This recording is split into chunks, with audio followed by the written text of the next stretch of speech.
کہ اس وقت خانہ کعبہ پر جو ہے مشہور شاعروں کی اشعار لکھ کر کے لٹکائے جاتے تھے، اور جس کا سب سے اچھا ہوتا اس کا شعر خانہ کعبہ کے دروازے پر لگایا جاتا، صحیح، اور جب اس سے بھی اچھا آ جائے تب پھر جو ہے نا وہ پہلے والے کو نکال دیا جاتا، اب اس کو لٹکایا جاتا تھا۔ اچھا، تو یہ اعزاز تھا ان شاعروں کا کہ ہمارا لکھا ہوا کلام جو ہے خانہ کعبہ پر لٹکا ہوا ہے۔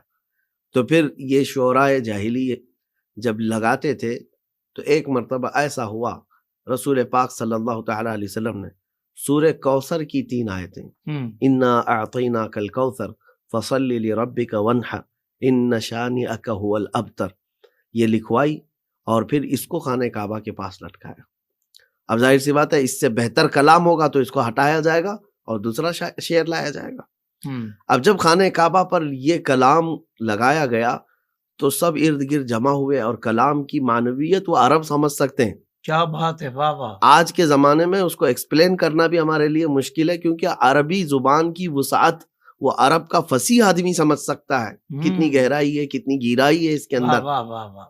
تو اب شعراء بھی، ادبا بھی، فصحاء، بلغاء سب آتے تھے اور دیکھتے تھے اس کلام کو، اور پھر ان لوگوں نے کہا کہ یہ محمد عربی صلی اللہ تعالی علیہ وسلم کا یہ لکھا ہوا کلام یہ تو اثر کر جائے گا سارے لوگوں کو۔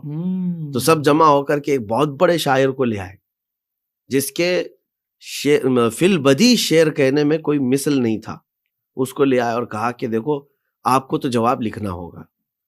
تو وہ آیا اور آ کر کے پڑھا اس نے کہ یہ 3 آیتیں یہاں پر لکھ کر لگائی گئی ہیں، انا اعطیناک الکوثر فصل لربک وانحر ان شانئک هو الابتر۔ اس کے بعد اس نے کہا میں بھی جواب لکھتا ہوں، اور اس نے ایک ٹکڑا لیا، پارچہ لیا، اور اس پہ لکھا ما ھذا کلام البشر۔ اسی کے وزن پر اس نے فصل لربک وانحر ان شانئک هو الابتر، نیچے لکھتا ہے ما ھذا کلام البشر۔ اللہ اکبر! یہ بشر کا کلام ہو ہی نہیں سکتا۔ کیا بات ہے مفتی صاحب، سبحان اللہ، سبحان اللہ۔ تو میں یہ کہہ رہا ہوں اس زمانے ہو گئے آپ کی بات سے، جن لوگوں کو چیلنج کیا گیا تھا ان لوگوں نے تسلیم کیا کہ یہ بشر کا کلام نہیں ہو سکتا، یہ اللہ کا کلام ہے، واہ واہ واہ واہ! یہ اللہ کا کلام ہے۔ جن لوگوں نے یہ بھی کہا کہ جادوگری ہے، سحر ہے، کہانت ہے، یہ تو صرف حسد و عناد میں کہتے تھے۔ ولید بن مغیرہ کٹر دشمن رسول ہے، حضور پاک صلی اللہ تعالی علیہ وسلم کی ہرزہ سرائی کرنے والا گستاخ، لیکن جانتے ہیں اس کے الفاظ قرآن کے متعلق کیا ہے؟ اس کو تنہائی میں جب پوچھا گیا تو کہتا ہے کہ ایسی شیرینی میں نے آج تک کسی کے کلام میں دیکھی نہیں، ایسی مٹھاس کسی کلام میں نے دیکھی ہی نہیں۔ وہ دلوں کو کھینچ لیتا ہے کلام جب محمد صلی اللہ علیہ وسلم تلاوت کرتے ہیں۔